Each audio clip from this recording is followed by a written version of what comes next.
আমরা আজকে উপবাস সহকারে এসেছি।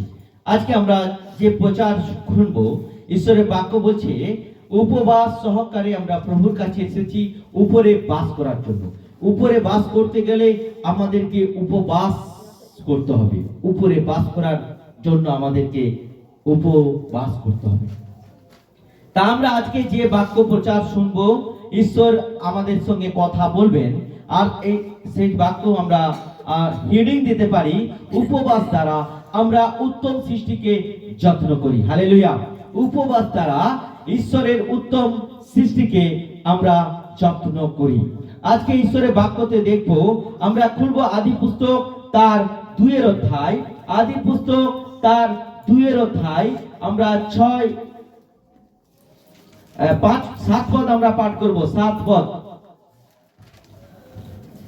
আর সদাপ্রভু ঈশ্বর মৃত্তিকার ধূলিতে আদমকে অর্থাৎ মনুষ্যকে নির্মাণ করিলেন। আদি পুস্তক 2 অধ্যায় 7 পদ। এবং তাহার নাসিকার ফু দিয়া প্রাণবায়ু প্রবেশ করাইলেন, তাহাতে মনুষ্য সজীব প্রাণী হইল। আমেন। এখানে আমরা দেখতে পাই ঈশ্বর 5 দিন ধরে পৃথিবীকে বানিয়েছে, ষষ্ঠ দিনে নিজের প্রতিমূর্তিতে ঈশ্বর মানুষকে বানিয়েছে। হালেলুয়া। এখানে বলছে মাটি দিয়ে ঈশ্বর বানিয়েছেন, নিজে হাতে বানিয়েছেন, নিজে তাকে যত্ন করেছেন, তার প্রতিমূর্তি বানিয়েছেন। আজকে আমরা ঈশ্বরের প্রতিমূর্তি, ঈশ্বরের অনুগ্রহের ফল এবং ঈশ্বরের উত্তম সৃষ্টি। তার মুখে মুখ লাগিয়ে, তার নাকের মধ্যে ফু দিয়ে তাকে প্রাণবায়ু প্রবেশ করেছিলেন।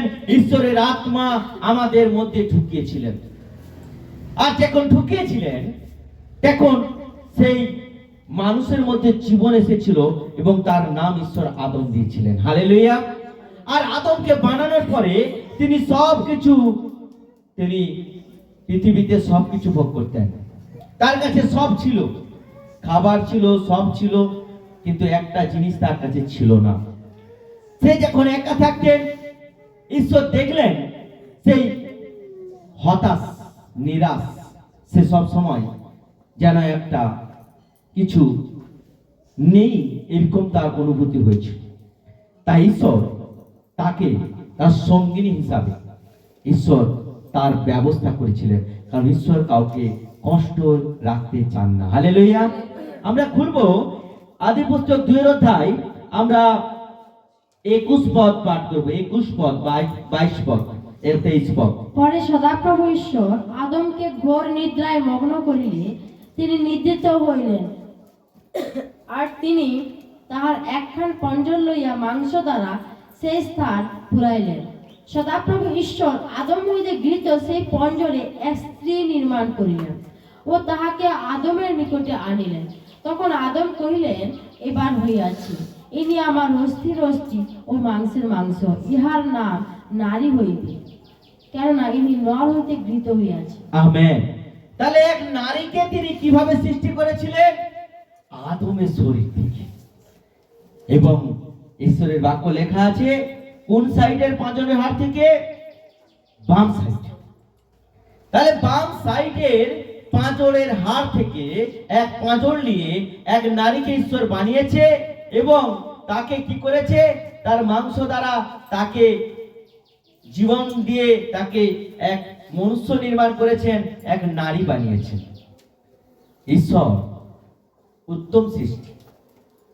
এখানে আমরা দেখতে পাই যখন বানিয়েছিল ঈশ্বর ডান সাইডের পাঁজরের হাড় কেন ঈশ্বর ব্যবহার করলেন না?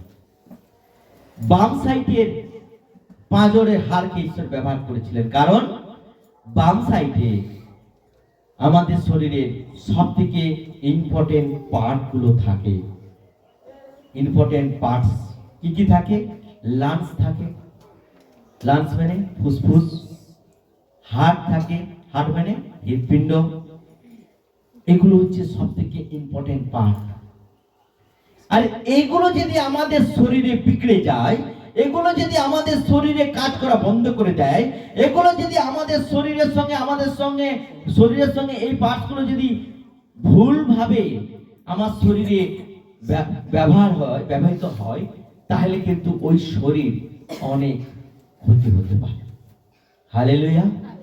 তাই ঈশ্বর তার আদমের বাম সাইডের হাড় থেকে বানিয়েছে, আর সেই বানিয়ে তাকে মাংস দিয়ে এক নারীকে বানিয়েছে, আর নারীকে সৃষ্টি করে বলেছে যে এই নারীকে বানানোর পরে সেটা কার কাছে নিয়ে এসেছিল? আদমের কাছে। আদম যাতে দেখে তার কষ্টটা, তার হতাশাটা, তার বিনা সঙ্গী জীবনটা যেন সে পূর্ণ করতে পারে। হালেলুয়া। ঈশ্বর চায় আমরা খুশি থাকি। তাই আদমকে ঈশ্বর যখন বানালেন আদমের হাত থেকে, আর যখন তিনি নিয়েছিলেন তার কাছে, আর তিনি কি বলছে 23 পদ আমরা পাঠ করব। 23 পদ। তখন আদম কহিলেন, এবার হয়ে আছে, ইনি আমার অস্থির অস্থি ও মাংসের মাংস, ইহার নাম নারী হইবে, কেননা ইনি নর হইতে গৃহীত হইয়াছে। হ্যাঁ, ইনি নর হইতে গৃহীত হইয়াছে। এ আমার অস্থির অস্থি, আমার হাত থেকে এর হাড় বানানো হয়েছে। এ আমার মাংসের মাংস, আমার মাংস থেকে এর শরীরকে বানানো হয়েছে। একটা নারী আর একটা স্বামী, একটা স্ত্রী, ঈশ্বর আদম এবং হওয়াকে বানিয়েছে এবং পবিত্র করে বানিয়েছে। এদের জীবনের অর্ধাঙ্গ স্বামী এবং অর্ধাঙ্গ স্ত্রী। যদি একটা অঙ্গের হাবাঙ্গ ডিস্টার্ব করে, তাহলে সেই অঙ্গ কিন্তু বাকি হাবাঙ্গ কোনোদিনও শান্তি থাকতে পারবে না। হালেলুয়া। তাই ঈশ্বরের বাক্য বলছে দুটো অঙ্গ ঈশ্বর একাঙ্গ করেছে। একটা নারীর অঙ্গ, একটা পুরুষের অঙ্গকে একাঙ্গ করেছে, যাতে এরা একাঙ্গ হয়। ঈশ্বর চায় যেন একটা স্ত্রী স্বামীকে ভালোবাসে, আর একটা স্বামী স্ত্রীকে ভালোবাসে। এদের মধ্যে আমি একাঙ্গ করেছি। যদি স্বামী স্ত্রীর মধ্যে যদি কোনো বিগড়ে যায় কোনো কিছু বিষয়ে, তাহলে ঈশ্বর বলছে সেখানে কি হবে? যে বিগড়ে যাবে বাকিটা কষ্টের মধ্যে থাকবে।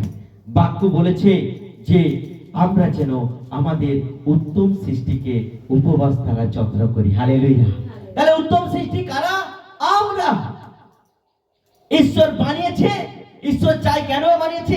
কি জন্য বানিয়েছে? এই জন্য ঈশ্বর বানিয়েছে যাতে আমরা ঈশ্বরের কথা শুনি। হালেলুয়া। কলসীয় তার 3 অধ্যায় 18-19 পদ আমরা পাঠ করব। কলসীয় তার 3 অধ্যায় 18 এবং 19 পদ আমরা পাঠ করব। কলসীয় 3 অধ্যায় 18 এবং 19 পদ আমরা পাঠ করব। নারীগণ, তোমরা আপন আপন স্বামীর বশীভূত হও, যেমন প্রভুতে উপযুক্ত। স্বামীরা, তোমরা আপন আপন স্ত্রীকে প্রেম করো, তাহাদের প্রতি কটু ব্যবহার করিও না। দেখো এখানে ঈশ্বর কি করেছেন? এখানে ঈশ্বর তাদেরকে একটা ডিসিপ্লিন বেঁধে দিয়েছে। কলসীয় কত পৃষ্ঠা একটু বলে দাও তো? কলসীয় 3 অধ্যায় 403 পৃষ্ঠা বলছেন, নারীরা, নারীগণ, তোমরা আপন আপন স্বামীর বশীভূতা হও, যেমন প্রভুতে উপযুক্ত। তাহলে স্ত্রীরা যখন স্বামীর বশীভূত হবে, সেটা ঈশ্বর খুশি হবে। হালেলুয়া। এখানে ঈশ্বর আদমকে বানিয়েছেন, আদমের হাড় থেকে নারীকে বানিয়েছে, আর পিছন দিকে পুরাতন নতুন নিয়মে আর নারীকে বানিয়েছে। আর সেই নারীকে যখন বানিয়েছে, সেই নারীর উপরে একটা ডিসিপ্লিন বেঁধে দিয়েছে। কারণ নারী এবং স্বামী এবং স্ত্রী দুজন হচ্ছে একাঙ্গ। স্বামী হাবাঙ্গ, স্ত্রী হাবাঙ্গ। যদি স্বামী বিগড়ে যায়, তাহলে স্ত্রীর অনেক দুঃখের মধ্যে থাকতে হবে।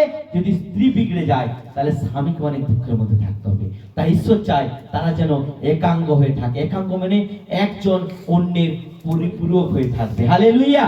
তাহলে উত্তম সৃষ্টি হচ্ছে আমরা আমাদেরকে কিভাবে যত্ন করতে হবে, যাতে আমরা একাঙ্গ হতে পারি, যাতে আমাদের পরিবার একাঙ্গ হতে পারে, যাতে স্বামী স্ত্রী আমরা একাঙ্গ হতে পারি।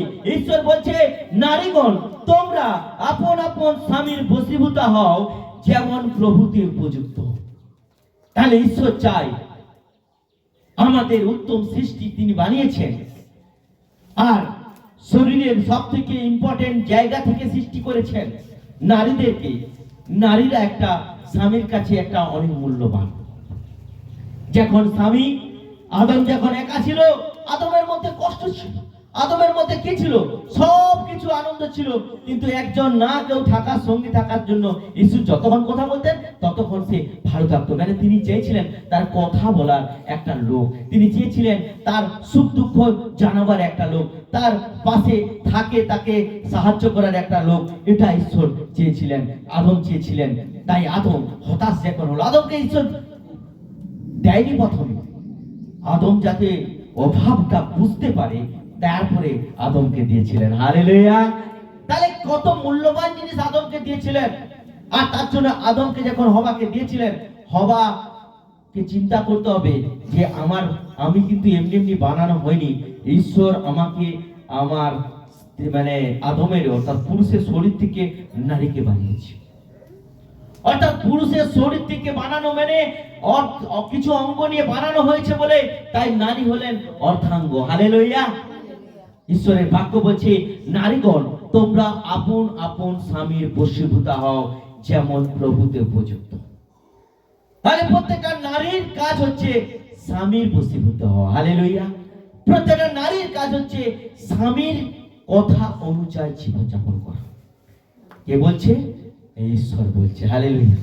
এটা ঈশ্বর বলছে, যাহাতে যেমন প্রভুতে উপযুক্ত। প্রভু যেটা চান, প্রভু যেটা চান। যদি একটা স্বামীর কি হাড়টা ডিস্টার্ব করে, ফুসফুসটা শ্বাস নিতে ডিস্টার্ব করে, তাহলে ওই স্বামীর শারীরিক অক্ষমতা হারিয়ে যাবে, সক্ষমতা হারিয়ে যাবে। সেরকম একটা স্বামীর স্ত্রী যদি কোনোভাবে সে তার স্বামীর বশীভূত না থাকে, তাহলে স্বামীর জীবনে একটা টেনশন, একটা সমস্যা কাজ করবে। তারপরে বলছে, স্বামীরা তোমরা আপন আপন স্ত্রীকে প্রেম করো, তাহাদের প্রতি কটু ব্যবহার করিও না। হালেলুয়া! ঈশ্বর বেঁধে দিয়েছে স্বামী স্ত্রীর ডিসিপ্লিনকে। স্ত্রীকে স্বামীর বশীভূত বলছে এবং স্বামীকে বলছে তোমরা আপন আপন স্ত্রীকে প্রেম করো, এমন প্রেম করো যেন সেই প্রেমে সেই স্ত্রী ভুলে থাকে তোমার প্রতি। তোমাকে এইভাবে প্রেম করতে হবে যে প্রেমের মধ্যে কে থাকবে? ঈশ্বর থাকবে। হালেলুয়া! পবিত্র প্রেম ঈশ্বর পছন্দ করেন। স্বামী স্ত্রী প্রেমের মাঝে কোনো তৃতীয় ব্যক্তি থাকবেন না। তৃতীয় ব্যক্তি হলেন ঈশ্বর। হালেলুয়া! যদি তৃতীয় ব্যক্তি কেউ থাকে, সেটা হচ্ছে ঈশ্বর, সেটা হচ্ছে ঈশ্বর। বাক্য বলছে, কি বলছে? বলছে যে কি বলছে ঈশ্বরের বাক্য? আমরা খুলবো প্রথম করিন্থীয় তার 7 অধ্যায়। আর সেখানে প্রথম করিন্থীয় 7 অধ্যায়, সেখানে ঈশ্বরের বাক্য বলছে, হ্যাঁ, মথি তার 19-এর 6-7 পদ আমরা পাঠ করব। মথি তার 19-এর 4 থেকে 6 পদ আমরা পাঠ করব। মথি লিখিত সুসমাচার তার 19-এর 4 থেকে 6 পদ আমরা পাঠ করব। কি লেখা? তিনি উত্তর করিলেন, তোমরা কি পাঠ করো নাই যে সৃষ্টিকর্তা আদিতে পুরুষ ও স্ত্রী করিয়া তাহাদেরকে নির্মাণ করিয়াছিলেন, আর বলিয়াছিলেন, এই কারণ মনুষ্য পিতা ও মাতাকে ত্যাগ করিয়া আপন স্ত্রীতে আসক্ত হইবে এবং সেই দুইজন একাঙ্গ হইবে। সুতরাং তারা আর দুই নয়, কিন্তু একাঙ্গ। অতএব ঈশ্বর যাহা যোগ করিয়া দিয়াছেন, মনুষ্য তাহার বিয়োগ না করুক। আমেন। ঈশ্বর তাদেরকে যোগ করেছে, কোনো মানুষ যেন তাদেরকে বিচ্ছেদ না করে। এটা কার পরিকল্পনা? এটা কার ইচ্ছা? ঈশ্বরের ইচ্ছা। ঈশ্বরের ইচ্ছা। একটা স্ত্রী স্বামীকে ভালোবাসবে, তার বশীভূত হবে, আর স্বামী তার স্ত্রীকে ভালোবাসবে এবং তার সঙ্গে কোনো খারাপ আচরণ করবে না। মদ খেয়ে এসে বউকে ধরে মারা, মদ খেয়ে এসে বউর উপর অত্যাচার করা, স্ত্রীর উপর অত্যাচার করা, এগুলো ঈশ্বর পছন্দ করে না। স্ত্রীকে মনে রাখতে হবে তার স্বামীর জন্য অপেক্ষা করা, স্বামী আসলে তার একটু যত্ন করা, তাকে একটু জল দেওয়া, তাকে একটু পরিচর্যা করা, তাকে একটু রোদ থেকে আসলে বাতাস করে দেওয়া, তাকে একটু পরিচর্যা করা। এটা কার পরিকল্পনা? ঈশ্বর পরিকল্পনা। একটা স্বামী স্ত্রীর মধ্যে একটা গভীর প্রেম স্থাপিত হবে তখন, যখন তাদের মধ্যে দুজনের কাজ, দুজনের দায়িত্ব ঠিকভাবে পালন করবে। হালেলুয়া! কিন্তু আমরা এখানে দেখতে পাই এক নারীর কথা, যে নারী সে কিন্তু বিয়ে করেনি, কিন্তু তার অনেক জগতের তার যে জীবন সে অনেক খারাপ করে রেখেছিল। আমরা খুলবো লুক লিখিত সুসমাচার, লুক লিখিত সুসমাচার।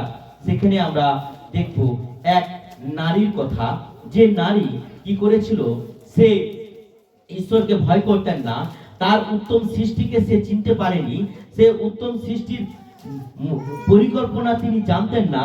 উত্তম সৃষ্টি অর্থাৎ ঈশ্বর যে আমাদেরকে বানিয়েছেন, উত্তম করে বানিয়েছেন, এটা তিনি জানতেন না। আমরা দেখতে পাই যে সেখানে প্রথম করিন্থীয় তার 3 অধ্যায় 16-17 পদ পড়ে আমরা ফিরে আসবো। এখানে প্রথম করিন্থীয় 3 অধ্যায় 16। জানো না যে হ্যাঁ। তোমরা ঈশ্বরের মন্দির, হ্যাঁ। এবং ঈশ্বরের আত্মা তোমাদের অন্তরে বাস করে। হ্যাঁ। যদি কেহ ঈশ্বরের মন্দির নষ্ট করে, হ্যাঁ। তবে ঈশ্বর তাহাকে নষ্ট করিবেন। হ্যাঁ। কেননা ঈশ্বরের মন্দির পবিত্র, আর সেই মন্দির তোমারই। আমেন।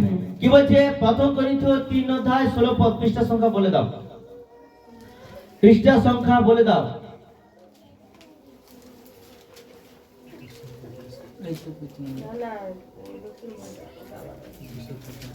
হালেলুয়া। কি বলছে? ঈশ্বর বলছে, আদমকে বলছে, হাওয়াকে বলছে, তোমরা এক একটা ঈশ্বরের মন্দির। হালেলুয়া। ঈশ্বরের মন্দির, তোমরা একজন ঈশ্বরের মন্দির। আর যদি সেই মন্দিরকে তোমরা নষ্ট করো, তাহলে আমি তোমাদেরকে নষ্ট করে দেব। কারণ ঈশ্বর প্রথমেই নিজে হাতে আদমকে বানিয়েছেন, আর সেই আদমকে বানিয়ে তার মধ্যে জীবন দিয়েছেন, আর জীবন দিয়ে তার মধ্যে প্রাণবায়ু ঢুকেছেন, আর প্রাণবায়ু দিয়ে তাকে বলেছিলেন, এটা আমার অতি উত্তম সৃষ্টি। হালেলুয়া। তাহলে ঈশ্বর চাই আমাদের যে ঈশ্বরের অতি উত্তম আমরা সৃষ্টি, তাহলে সেই উত্তম সৃষ্টিকে যত্ন করতে বলছি। তোমরা কি জানো না, তোমরা একটা জীবন্ত পবিত্র আত্মার মন্দির। অর্থাৎ ঈশ্বর আমাদেরকে মন্দির বানিয়েছেন। কেন বানিয়েছেন? ঈশ্বর আমাদের মধ্যে থাকবে বলে। কেন থাকবে বলে? কারণ ঈশ্বর যিনি সৃষ্টি করেছেন, ঈশ্বর যিনি বানিয়েছেন, তিনি চাই আর ঈশ্বরের জীবন আমাদের জীবনের মধ্যে বাস করুক। হালেলুয়া। ঈশ্বর চায় আমাদের অন্তরের মধ্যে প্রভু যেন থাকে, আর প্রভু যখন থাকবে ঈশ্বর খুশি হবেন, আর তিনি সেই মন্দিরে বাস করতে চায়। আর ওই মন্দিরকে পবিত্র আত্মাতে আমাদের ভরে রাখতে হবে, পবিত্র জীবন যাপন করে ভরে রাখতে হবে, পবিত্র আচার আচরণ করে ভরে রাখতে হবে, যাতে ঈশ্বর সেই মন্দিরে বাস করতে পারেন। মানুষের তৈরি কোনো মন্দিরে তিনি থাকেন না, নিজে হাতে বানিয়েছেন, সে হলো মানুষ। প্রত্যেকটা নারী এবং নরকে বানিয়েছেন, একটা পুরুষ একটা নারীকে বানিয়েছেন, যেন ঈশ্বর সেই অন্তরে বাস করতে পারে। হালেলুয়া। ঈশ্বর বলেছে, আমি দুজনকে একান্ত করেছি, মানুষ যেন বিচ্ছেদ না করে। মানুষ কিভাবে বিচ্ছেদ করে? বিভিন্ন ভাবে আমাদের মধ্যে বিচ্ছেদ আসে। কে নিয়ে আসে? শয়তান নিয়ে আসে। শয়তান নিয়ে আসে ঝগড়াঝাটির মধ্য দিয়ে, মনোমালিন্যের মধ্য দিয়ে, বিভিন্ন রকমের মোবাইলে খারাপ কিছু জিনিসের মধ্য দিয়ে, ইউটিউবের মধ্য দিয়ে, চলচ্চিত্র দেখার মধ্যে দিয়ে, সিরিয়াল দেখার মধ্য দিয়ে আমাদের জীবনে স্বামী স্ত্রীর মধ্যে ফাটল ধরায়। ঈশ্বর বলছে মানুষ যেন বিচ্ছেদ না করো। শয়তান কি চায়? শয়তান কি সহ্য করতে পারে না? কি সহ্য করতে পারে না? কারো সুখ সহ্য করতে পারে না, কারো আনন্দ সহ্য করতে পারে না, কারো উন্নতি সহ্য করতে পারে না, কারো ভালো প্রেম সহ্য করতে পারে না, কারো পরিবারে একটা মিলিত সম্পর্ক রয়েছে এটা সহ্য করতে পারে না। তার কাজ হচ্ছে ফাটল ধরানো। ঈশ্বরের কাজ হচ্ছে মিলন করে দেওয়া। হালেলুয়া। ঈশ্বরের কাজ হচ্ছে মিলন করে দেওয়া, আর যারা মিলন করে দেয় তাদেরকে ঈশ্বর বলছে, আমি তাদেরকে ঈশ্বরের পুত্র বলে আখ্যাত করব। হালেলুয়া। প্রথম মথি তার 5 অধ্যায় আমরা যদি দেখি 8 পদ সম্ভবত, সেখানে লেখা আছে যে মিলন করিয়া দেয় সে ঈশ্বরের পুত্র বলে আখ্যাত হইবে। ঈশ্বরের পুত্র বলে আখ্যাত হইবে। আমরা দেখতে পাই 9 পদে লেখা আছে, 9 পদে লেখা, ধন্য যারা মিলন করিয়া দেয়, কারণ তাহারা ঈশ্বরের পুত্র বলিয়া আখ্যাত হইবে। হালেলুয়া।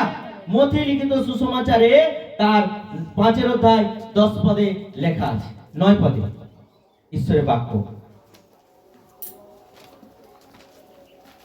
ওরানি বের করে তো দিবি, কি দেখুন ধ্যান তো কিছু অকর্মঠ। ঈশ্বরের বাক্য বলছে যে আমাদের সদা সর্বদা মনে রাখতে হবে। বাক্য আমাদেরকে ধ্যান করতে বলছে। তাহলে মিলন করে দেওয়া হচ্ছে ঈশ্বরের আত্মার কাজ, আর বিচ্ছেদ করে দেওয়া হচ্ছে শয়তানের আত্মার কাজ। তাহলে সেই শয়তানের আত্মার কাছ থেকে আমরা কিভাবে রক্ষা পাবো? শয়তানের আত্মার কাছ থেকে আমরা কিভাবে আমাদের পরিবারকে বাঁচাবো, আমাদের স্বামী স্ত্রীর সম্পর্ককে দৃঢ় করবো? হালেলুয়া। বাক্য বলছে এক নারী সে বিয়ে না করে বিয়ের আগে থেকে সে এক ব্যভিচারের জীবন যাপন করত। ঈশ্বর চায় না এগুলো করতে। ঈশ্বর চায় আমরা যেন এইগুলো না করি। ঈশ্বরের আত্মা কি বলছে?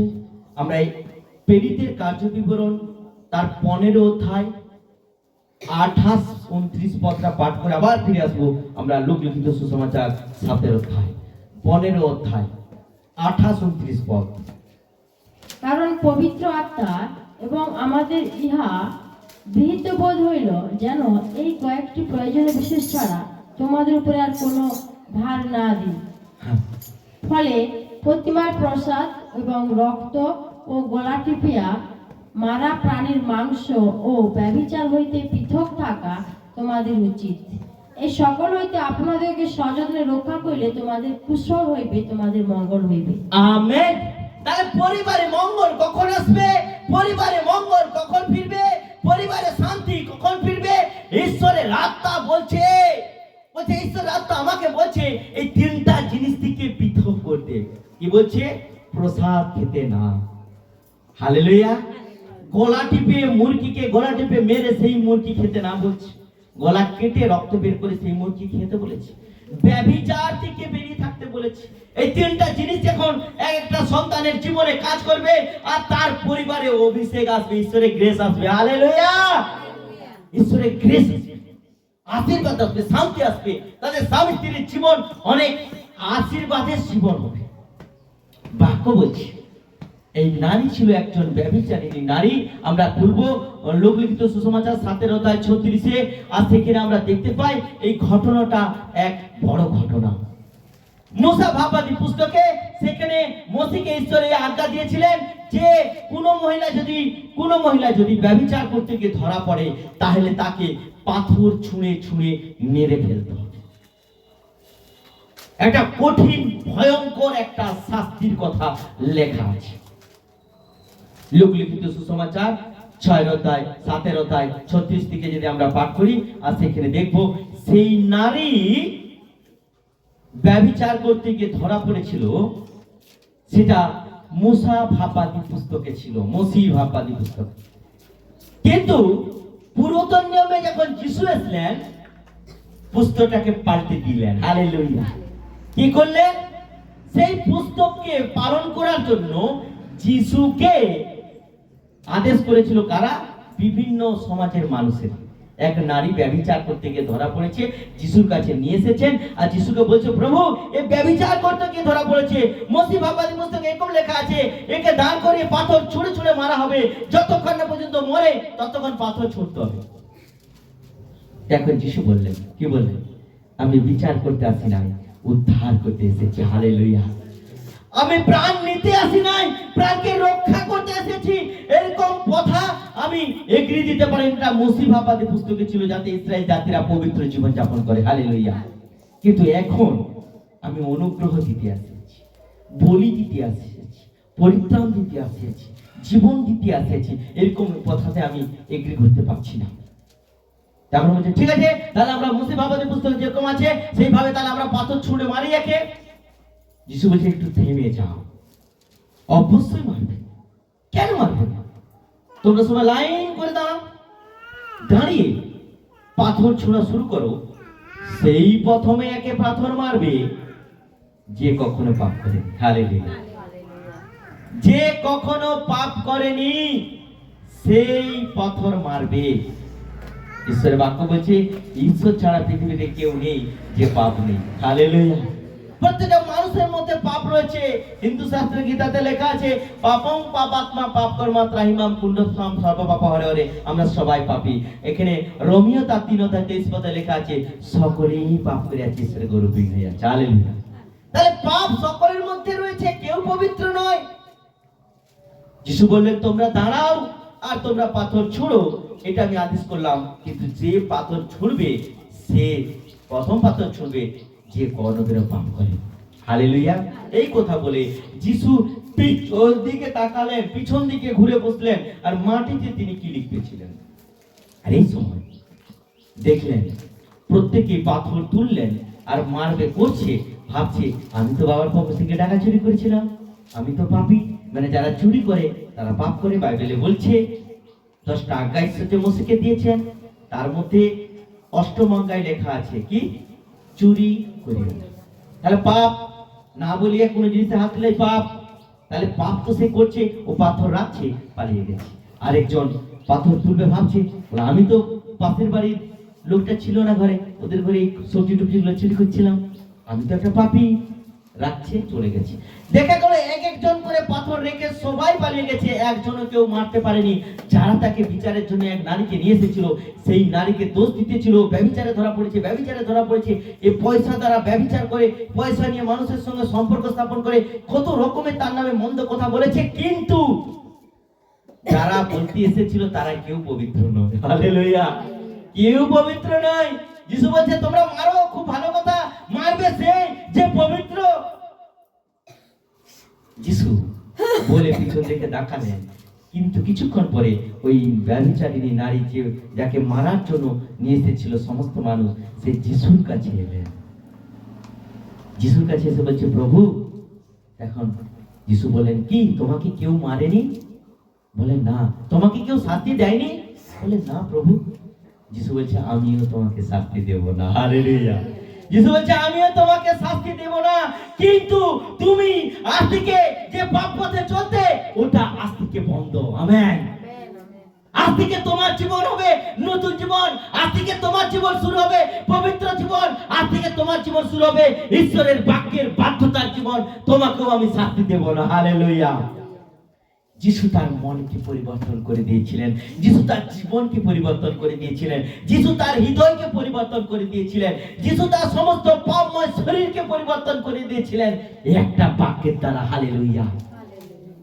যখন তিনি যিশুকে পেলেন, এতক্ষণ পর্যন্ত ওই নারী যিশুকে পায়নি, তাই সে ব্যভিচার করেছিল। এতদিন পর্যন্ত ওই নারী যিশুকে বুঝেনি, তাই সে ভুল পথে ছিল। এতদিন পর্যন্ত সেই নারী যিশুর বাক্য তার হৃদয়ে ঢুকেনি, তাই সে ভুল ভাবে জীবন যাপন করেছিল। কিন্তু আজকে তার জীবনে ঈশ্বরের বাক্য প্রবেশ করেছে, তাই সে দেখতে পাচ্ছে যিশু তাকে শাস্তি দিলেন না। হালেলুয়া।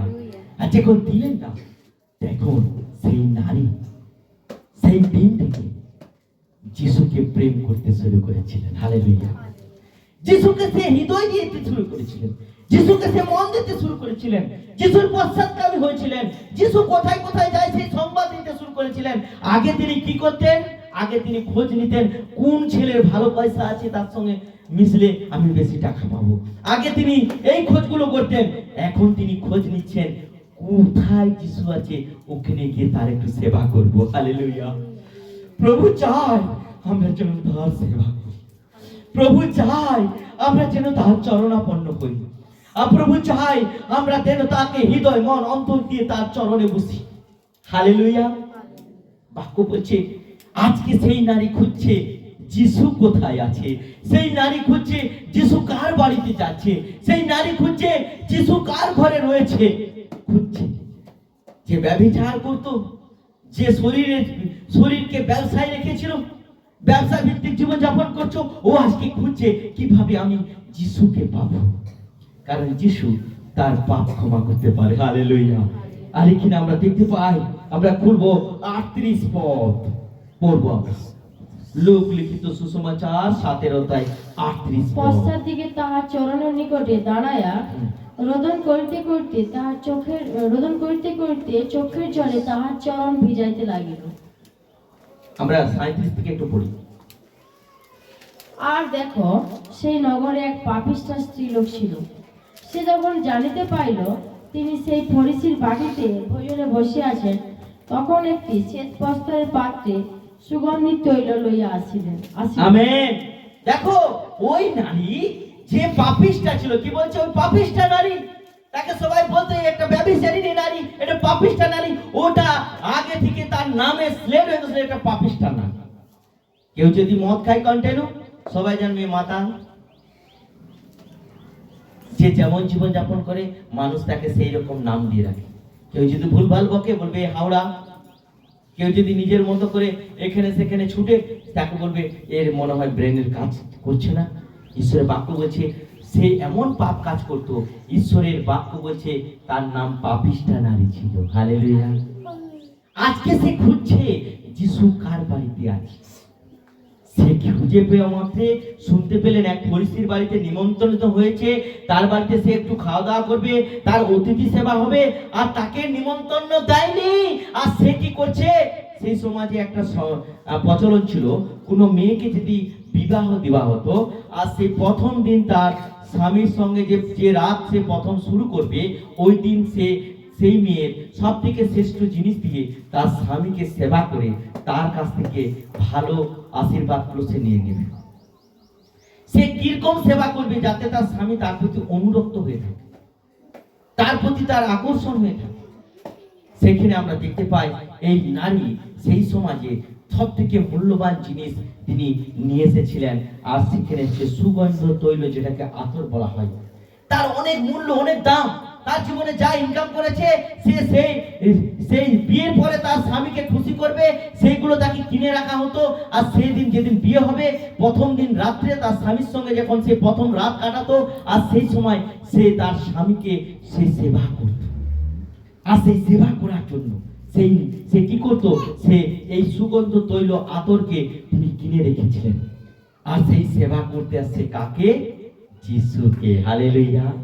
এক ফরিসির বাড়িতে সে আছে, খবর পেয়ে সেই সুগন্ধ তৈল এবং শ্বেত বস্ত্রে পাত্রে করে নিয়ে এসেছেন, এবং তার পশ্চাৎ দিকে তার চরণে, পশ্চাৎ দিকে মানে পায়ের দিকে দাঁড়িয়েছেন, মাথার দিকে দাঁড়ায়নি, মানে পায়ের দিকে দাঁড়িয়েছে, মানে নিজেকে নত নম্র করে নিজের পাপটাকে বুঝতে পেরেছে, নিজে সে যে ভুল রাস্তায় চলেছিল সেটা সে জানতে পেরেছে, দিয়ে সে চরণ তলে দাঁড়িয়ে, হালেলুয়া, প্রভুর পায়ের তলায় দাঁড়িয়ে চোখের জল দিয়ে, কি লেখা আছে, তিনি রোদন করিতে করিতে, মানে একবার রোদন করে থেমে যায়নি। তার পাপের জন্য সে অনুতপ্ত, পাপের জন্য সে ভুল করছে, সে নিজে বুঝতে পেরেছে আমি একটা পাপী সন্তান, আমার পাপ, আজকে আমার প্রাণ চলে যেত, কিন্তু যিশু বাঁচিয়ে দিয়েছে। যিশু যেদিন আদেশ করতো যে প্রথম কোনোদিনও পাপ করে সে মারবে, তাহলে সেই মুসা ভাববাদী পুস্তকের ব্যবস্থা অনুযায়ী ওই নারীকে ওই দিন মেরে দিত পাথর ছুঁড়ে। তাহলে যিশু তাকে নতুন জীবন দিয়ে দিয়েছে। হালেলুয়া। তাই সে যিশু সেই ভালোবাসাটা মূল্য দিতে এসেছে, তিনি তার শ্রেষ্ঠ জিনিস দিয়ে যিশুকে সেবা করতে এসেছে। তার চরণ তলে বসে রোদন করিতে করিতে চোখের জলে তাহার চরণ ভিজাইতে লাগলো। মানুষ কোন অতিথি যখন কারো বাড়িতে যায়, তাকে জল দেওয়া হয় পা ধোয়ার জন্য। তাহলে একটা পা ধুতে গেলে কত জলের দরকার। যিশুর পাকে ধোয়াচ্ছিলেন চোখের জল দিয়ে এই নারী। হালেলুয়া। যিশুকে কেমন ভালোবাসতে চলেছিলেন, কিভাবে ভালোবেসে ফেলেছিলেন, কিভাবে তাকে প্রথম জায়গা দিয়ে দিয়েছিলেন, কিভাবে তার চরণ তলে নিজেকে ঢেলে দিয়েছিলেন। হালেলুয়া। তাই সে চোখের জল দিয়ে, তাহলে কত জল চোখ থেকে বের করেছে, তাহলে সে কেমন রোদন করেছেন, কেমন অনুতাপ করেছেন, কেমন সে নিজের আত্মাকে যত্ন করতে শুরু করেছেন। যতক্ষণ সে জানতো না ততক্ষণ সে ব্যভিচার করেছিল। যখন যিশুকে জানতে পারলো আর ব্যভিচার করনি। এখন যদি তাকে বলা হয় তোকে 1 লরি টাকা দেবো, তুই আমার কাছে আয়, সে বলবে না, ওটার দিকে আর তাকাবো না, প্রভু আমাকে জীবন দিয়েছে, টাকা দেয়নি। হালেলুয়া। আমার পাপকে তিনি ধৌত করতে চাইছে। হালেলুয়া।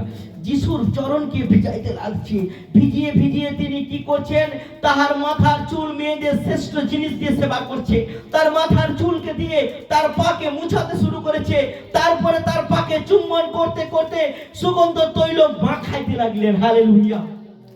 শ্রেষ্ঠ জিনিস মাথার চুল, মেয়েদের শ্রেষ্ঠ জিনিস সুগন্ধিত আতর, শ্রেষ্ঠ জিনিস হচ্ছে তার কি, তার হচ্ছে তার চোখের জল। তিনটা জিনিস দিয়ে যিশুর সেবা করতে শুরু করেছে। আর যখন সেবা করতেছিলেন তখন সেই ফরিসিরা তাকে জানতো। এই ফরিসিরা জানতো কি লেখা আছে, এক পাপী পাপিষ্ঠা নারী বলে জানতো, এক ব্যভিচারিণী নারী বলে জানতো। আর সেই ফরিসিরা কি করছে? ফরিসিরা কি করছে? মনে মনে যিশুকে খারাপ মন্তব্য করতে শুরু করছে। একজন পাপী মা নারী, সে পাপ থেকে ফিরছে, তাকে সাহায্য না করে সে মনে মনে যিশু সম্বন্ধে মন্তব্য করছে। কি লেখা আছে 39 পদে? তাহা দেখিয়া যে ফরিসি তাহাকে নিমন্ত্রণ করিয়াছিল, সে মনে মনে কহিল, এ কি ভাববাদী হইতো? এ যদি ভাববাদী হইতো, তবে জানিতে পারিত ইহাকে কে স্পর্শ করিতেছে, সে কে এবং কি প্রকার স্ত্রীলোক, কারণ সে পাপিষ্ঠা। যার বাড়িতে সে নিমন্ত্রিত, সে বলছে, মনে মনে ভাবছে, আরে যিশু যদি ভাববাদী হতো, যিশুকে জানতে পারতো না একটা পাপী, যিশুকে জানতে পারতো না একটা খারাপ মেয়ে, এই যিশুকে স্পর্শ করছে, যিশুর মতো পবিত্র লোককে স্পর্শ করছে। মনে মনে বলছে, তারা চায় যে পাপেই থাকুক মেয়েটা। কিন্তু যিশু বলছে, আমি ধার্মিকদের জন্য নয়, আমি পাপীদের জন্য আসিয়াছি। হালেলুয়া। আমি প্রাণ নিতে নয়, আমি প্রাণ দিতে আসিয়াছি। আমি যা তোমার পাপের কারণে তোমার কাছ থেকে হারিয়ে গেছে, ওগুলোকে পুনরায় ফেরত দিতে আসিয়াছি। হালেলুয়া। যিশুকে যখন এই মন্তব্য করছে, আর যিশু তো মানুষ, সে কিছু বুঝতে পারছে না, তাই তো? যিশু মানুষ তো বুঝতে পারেনি। যিশু শটান তাকে প্রশ্ন করছে। কি লেখা আছে 40 পদে? যিশু উত্তর করিয়া কহিলেন, তাহাকে কহিলেন, কি বললেন? সিমন, তোমাকে আমার কিছু বলিবার আছে।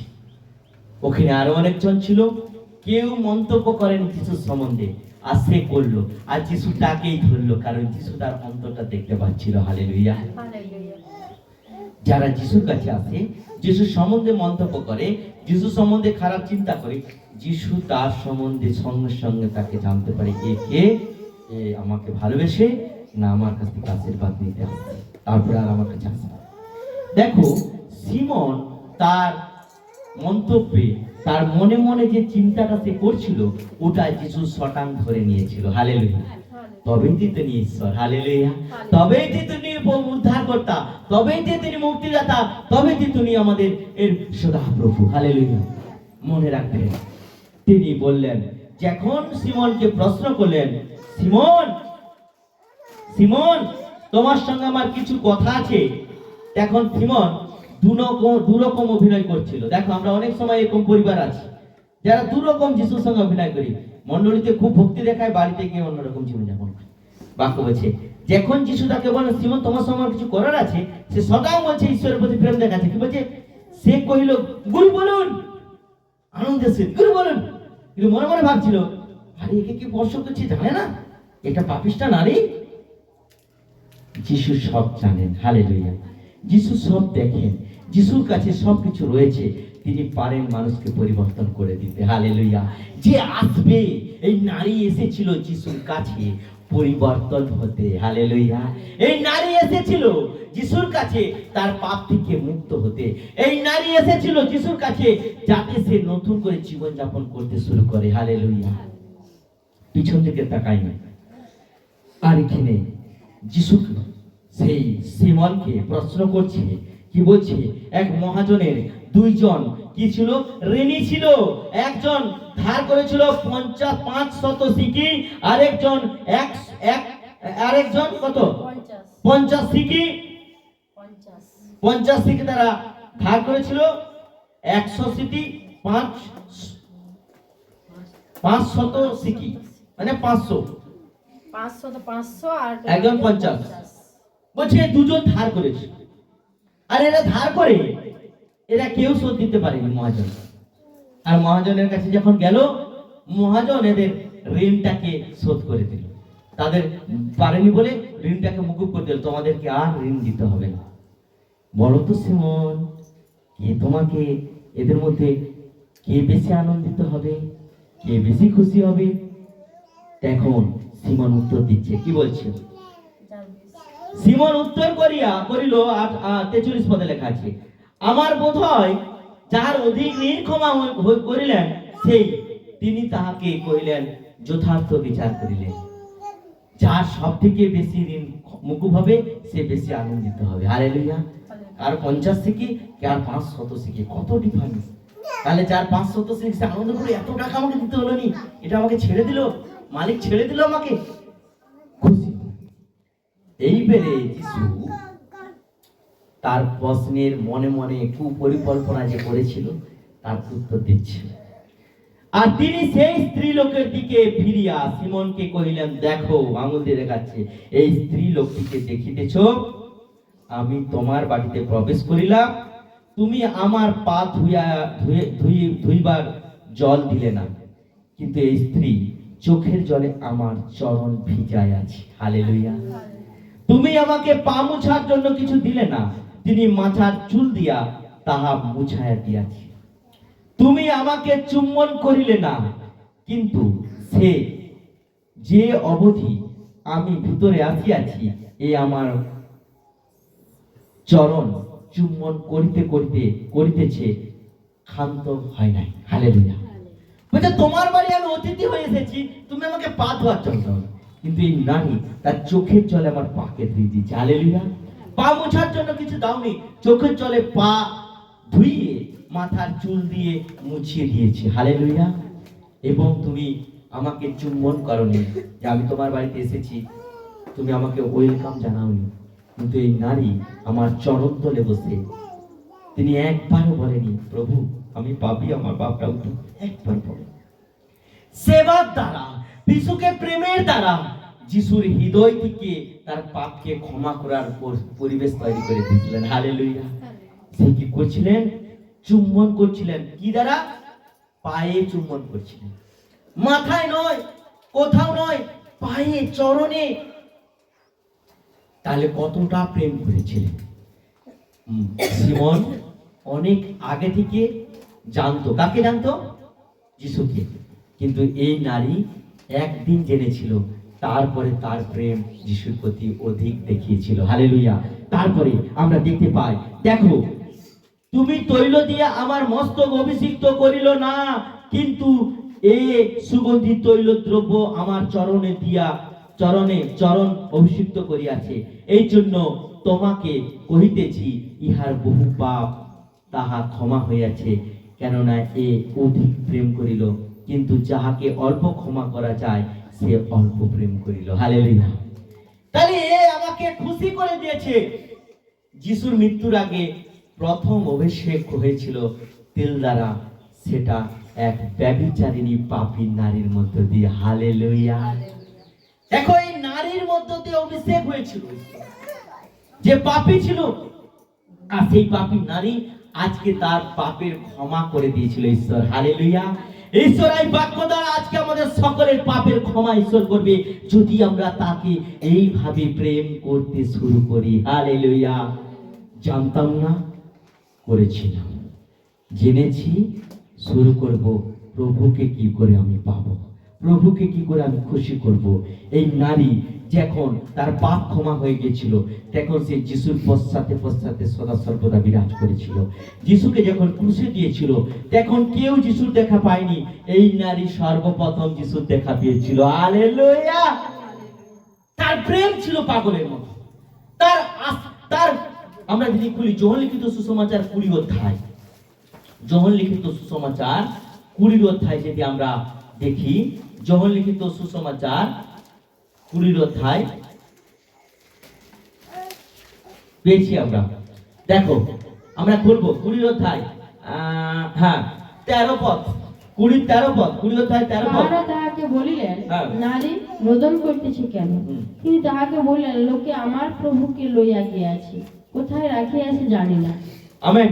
দেখো, যিশু যখন তাকে কবর দেওয়া হয়, পাপীদের জন্য যখন তিনি পাপীদের জন্য তিনি যখন কুশারোপিত হয়, তিনি যখন কবরে যায়, আর কবরে দেওয়ার পরে 3 দিবসের পরে তিনি সেখানে পৌঁছালেন ভোরের বেলা। আর ভোরের বেলা দেখে কবর খোলা, আর কবর খোলা দেখে তিনি শিষ্যদের কাছে, যেখানে তার শিষ্যরা ছিল, সেখানে গিয়ে খবর দিয়েছে। এই কথা শুনে পিতর ছুটে এসেছিল, আর এসে দেখছে কবরের মধ্যে কবর খোলা, আর যিশুর বস্ত্রগুলো কবরের মধ্যে পড়ে আছে, যিশু নেই। পিতর দেখে পালিয়ে গিয়েছিল। কিন্তু এই নারী ওখানে দাঁড়িয়ে দাঁড়িয়ে প্রভুর জন্য কাঁদছিল। হালেলুয়া। প্রভুকে দেখতে না পেয়ে সে কাঁদছিল, প্রভুকে দেখতে না পেয়ে সে অনুতাপ করছিল। সে ফিরে যায়নি, সে যার কাছে এসেছে তাকে যতক্ষণ না পায় ততক্ষণ সে নিজেকে কন্ট্রোলে রাখতে পারেনি, কাঁদছিল। আর তাকে জিজ্ঞাসা করতেছে, কে জিজ্ঞাসা করতেছে?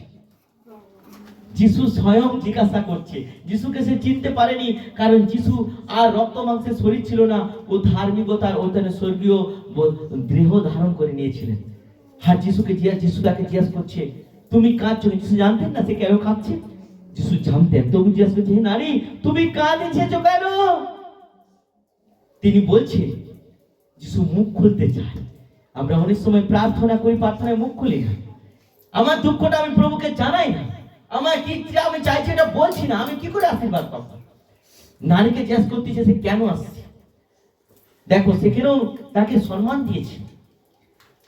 তুমি কাঁদিতেছ কেন, রোদন করতেছ কেন? তিনি তাকে কহিলেন, লোকে আমার প্রভুকে, দেখো লোকে আমার প্রভুকে কি করছে, লইয়া কি আছে, কোথায় রাখিয়াছে আমি জানি না। কেঁদে কেঁদে যিশুকে পাওয়ার জন্য, যিশুকে না দেখতে পেয়ে তার মনে কষ্ট হয়েছে। আমাদের কতজন এরকম কষ্ট, মণ্ডলীতে না আসলে কতজনের কষ্ট হয়, প্রার্থনায় না বসলে কতজনের কষ্ট হয়, বা উপবাস প্রার্থনায় অ্যাটেন্ড না করলে। যারা প্রভুকে ভালোবাসে তাদের কষ্ট, আর যারা ভালোবাসে না তাদের কাছে কষ্ট হয় না। বাক্য বলছে সে কাঁদছে, প্রভুকে না পেয়ে সে কাঁদছে। আমার প্রভুকে কে নিয়ে গেছে, আমার প্রভুকে কে নিয়ে গেছে, আমি প্রভুকে দেখতে পাচ্ছি না, আমার প্রভু তো এইখানেই ছিল, কে আমার প্রভুকে চুরি করে নিয়ে চলে গেছে, পিতর দেখে পালিয়ে গেছে। শিষ্য ছিল তিনি, শিষ্যরা পালিয়ে গেছে, তিনি চায় না। তিনি এক জায়গায় দাঁড়িয়ে দাঁড়িয়ে কাঁদছে, প্রভুকে পাওয়ার জন্য কাঁদছে।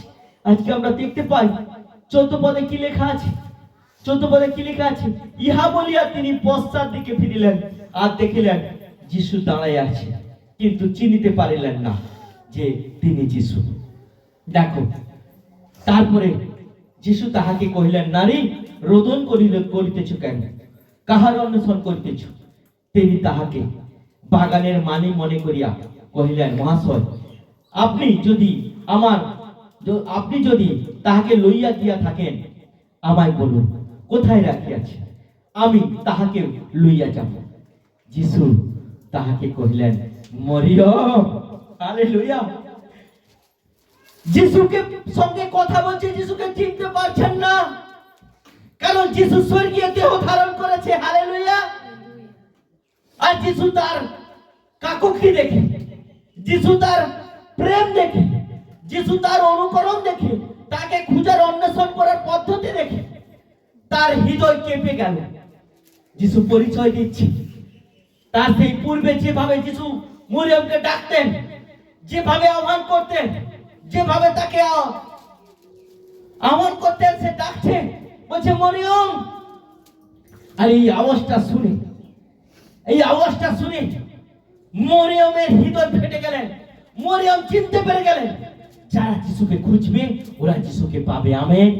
আজকে সেই মরিয়ম যখন কাঁদছে, কাঁদা দেখে মরিয়মকে ডাকছে, যিশু তাহাকে বলিলেন, 16 পদে লেখা আছে, মরিয়ম। তিনি ফিরিয়া ইব্রিয় ভাষায় তাহাকে বললেন, রব্বিনী।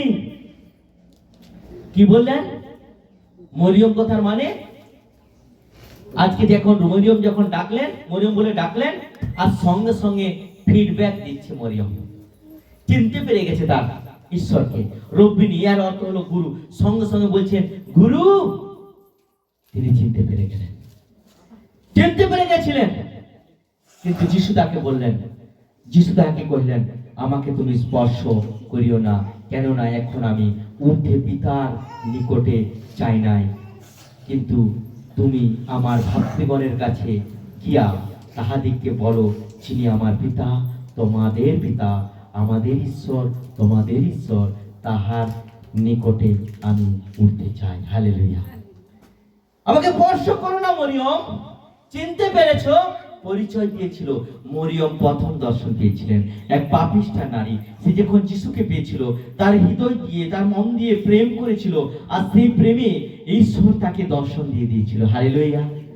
যিশু তাকে দর্শন দিয়ে দিয়েছিল, যিশু তাকে দেখে দিয়েছিল, আমি সেই পুনরুত্থিত যিশু। হালেলুয়া। আমি সেই মৃত্যুকে জয় করা যিশু, আমি সেই উদ্ধারকর্তা প্রভু। আমি তোমাদের পাপের জন্য এসেছি, আমি তোমাদেরকে উদ্ধার করার জন্য এসেছি। ঈশ্বরের বাক্য কি বলেছে যে আমরা যে ঈশ্বরের উত্তম সৃষ্টি, উপবাস দ্বারা যেন আমরা যত্ন করি। আজকে দেখো, মরিয়ম যখন সে উত্তম সৃষ্টি যে জানতে পেরেছিল তিনি ঈশ্বরের উত্তম সৃষ্টি, ঈশ্বর যিশু তাকে যখন জীবন দিয়েছিলেন, নতুন জীবন দিয়েছিলেন, তখন তিনি যিশুকে পাওয়ার জন্য যত্ন করলেন এবং তিনি যিশুকে পেয়েছিলেন। হালেলুয়া। আজকে যারা আমরা এইরকম জীবন যাপনের মধ্যে রয়েছি, যদি আমরা প্রভুকে এইভাবে মরিয়মের মতো, পাপী মরিয়মের মতো যদি খুঁজি, প্রথম দর্শন ঈশ্বর আপনাকে দিতে পারে। প্রথম যখন আপনি আসবেন, যিশু যখন আসবেন আমাদেরকে নিতে, প্রথমে হয়তো আপনাকে তিনি নিয়ে যেতে পারে। হালেলুয়া। ঈশ্বর বলছে উপবাস দ্বারা আমরা অতি উত্তম সৃষ্টি, আমরা যে প্রত্যেকের অতি উত্তম সৃষ্টি, আমরা যেন এই উত্তম সৃষ্টিকে যত্ন করি, যেন প্রভুকে পেতে পারি। হালেলুয়া। ঈশ্বর এই বাক্যে আমাদের প্রত্যেককে আশীর্বাদ করুক। সবাইকে জয় যিশু।